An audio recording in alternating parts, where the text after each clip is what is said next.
পুকুরে কই মাছ, শিং মাছ বা রুই কাতল মাছ ছাড়ার উপযোগী সময় কখন, কোন মাসে কিংবা কোন সিজনে?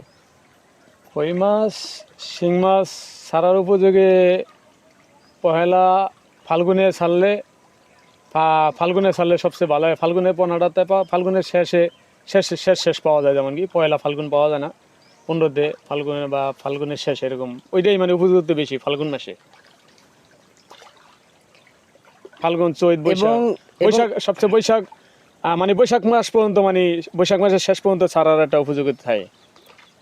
পুকুরে যদি অক্সিজেনের অভাব দেখা দেয়, তখন একজন কৃষক সহজে অক্সিজেনের অভাব আছে সেটা কিভাবে বুঝবে, বা অক্সিজেনটার ঘাটতি কিভাবে পূরণ করবে, বা এটা স্থানীয় মৎস্য দপ্তরে কিভাবে যোগাযোগটা করতে পারে তাৎক্ষণিকভাবে? আজকে বলতে আমাগো এদিকে মাছ পালায় তো কোনো ডাক্তার তো এরকম নাই। আপনার আমরা মানে অক্সিজেন যদি ফেল করে দেয়, মাছ বাসে একটু দুর্বল দুর্বল দেখা যায়, তা মানে ওই পরের দোকানে যায়, ওই ওষুধের দোকানে যায়, মানে খাদ্যের দোকানে যায়, পরে আমরা ওই কইয়া মানে ওষুধটা না মারলে আবার ঠিক হয়ে যায় অক্সিজেনটা।